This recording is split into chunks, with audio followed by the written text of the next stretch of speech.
What up, friends? We are back talking more golf. This time it's LIV Golf here at oddschecker.com/US. LIV Golf Bangkok. I'm here with my guy at Tour Picks, Joe Idone.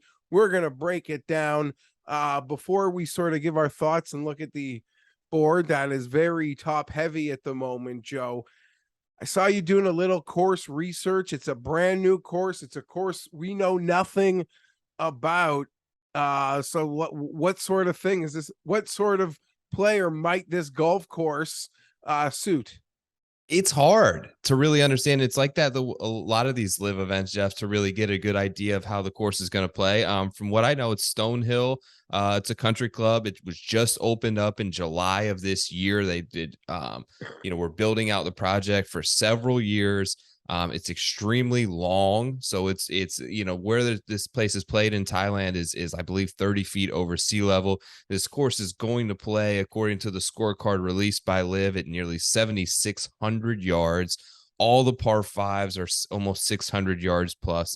There's only one par four on the whole course. It's in that 400 to 450 yard range, which is where the bulk of your par fours are made up week in and week out on the PGA Tour and in most golf tournaments. So really unusual course, brand new Bermuda grass greens. I expect them to be pretty bouncy and firm. There's these sort of creeks that weave in and out. There's extreme, like gnarly, wild bunkering that you're going to see, and some slopey fairways that go right to left hard. They really sort of the place is going to look absolutely beautiful. Maybe one of the most picturesque places in the middle of the night that we're going to see from a LIV Tour event this season. I'm actually kind of excited about the course, and I'm excited about the prospects of this betting board. You know, if you're willing to look beyond the runaway trains that are DJ and Cam Smith right now and dig a little bit deeper, I think there's a good bit of value on this board that they're giving us right now. If you want to stare down those two Goliaths at the top. Okay, so that was very well said. And honestly, Joe, sometimes when the PGA Tour goes overseas, I don't know, the different time zone, I don't mind it.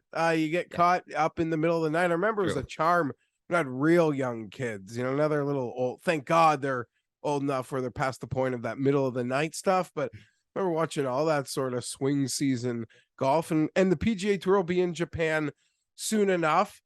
Enough with my jargon. You mentioned the Dragons at the top. It is Cam Smith plus 470, Dustin Johnson plus 550, Joaquin Niemann 8-1. Those are the best numbers I'm seeing using that odds checker grid right now, Joe.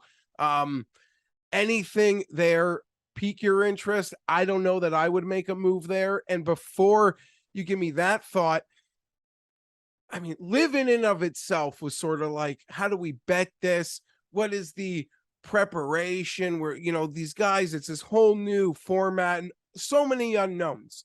Now going to Bangkok, does that not create even more unknowns maybe for some of like the American players, say, that we're very fond of, like a Dustin Johnson? A lot of these guys have gone over and won in Saudi or traveled and won before, but I don't really know what to make of it at all. I'll be perfectly honest, full transparency. I, like you, see some value deeper in the board, but I still think there's an element of golf skill and literally life psychology when making a LIV bet. And any gambler hates hearing like you're trying to get into a player's head in any sport when trying to make a bet.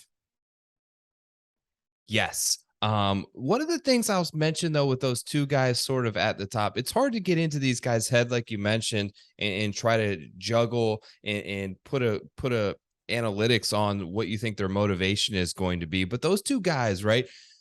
It's just, I feel like it was actually a blessing that these two guys won the last two events for anyone trying to bet LIV Golf, because we aren't really going to bet the top of the board anyways. I don't really feel like that's you or my style, or most people who are betting golf tournament style, is to go right at the top.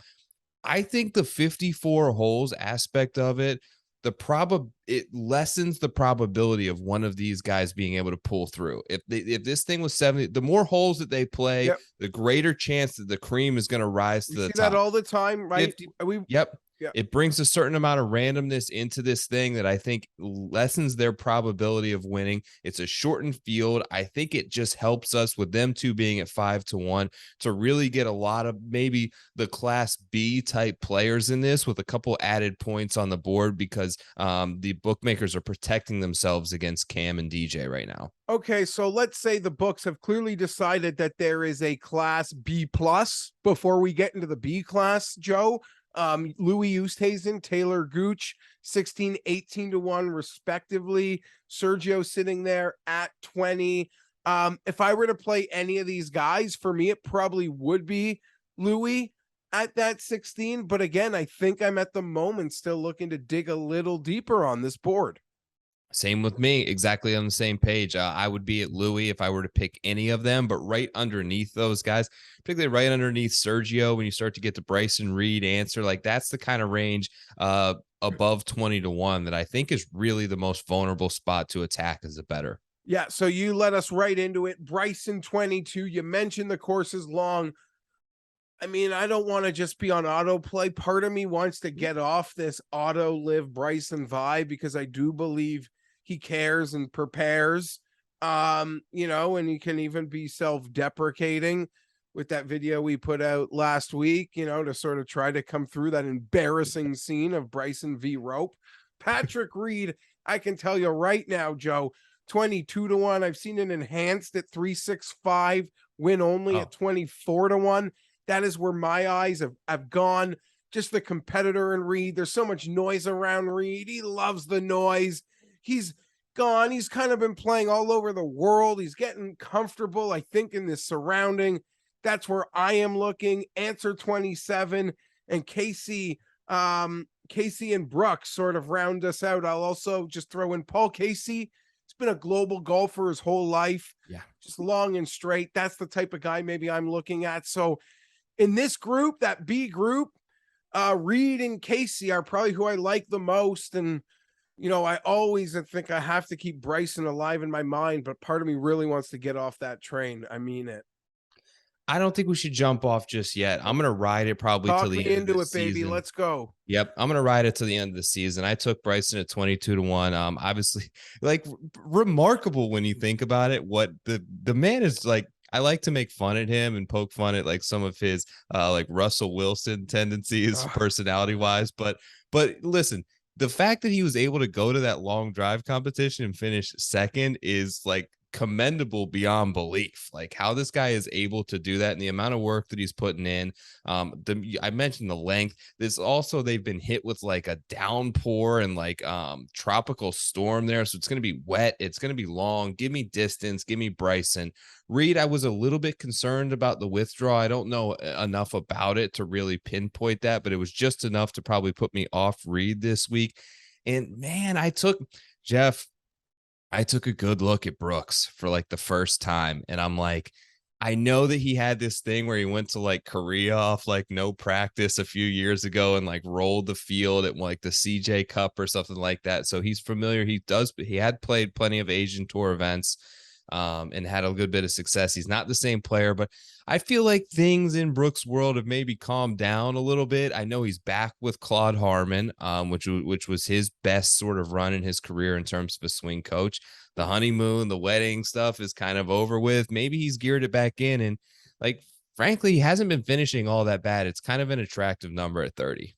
Haven't done it yet. Yeah, I'm not there. I will probably miss it when Brooks breaks his live cherry. I'll probably miss that. Going beyond though, Joe, it's hard. I mean, there've been some unpredictable live winners, but north of 30, it's hard to really want to go much farther. You have your Wolves, your Kokrak's, Grace, in that 30 range, and then 40, Lahiri, Howell, Varner, 41 over at odds. We're here at ODDSCHECKER on the grid over at FanDuel. He's a cash money player, certainly. There's nothing here for me maybe until you get all the way to 66-1 on the grid. I'm just a big hitter like Sam Horsfield. Mm-hmm. That's really all that has my attention here, Joe, this week. It's probably a couple bets in the 20s for me. But once we got north of Brooks, anything. A lot of love for your boy Wolf. The course could set him up, quite well for him. Kokrak can hit it a mile. Any thoughts north of 30-1? Yeah, I did take Matt Wolf. I believe I got a 32-1 on Monday morning. I think he's right around 31 now is the best number currently available.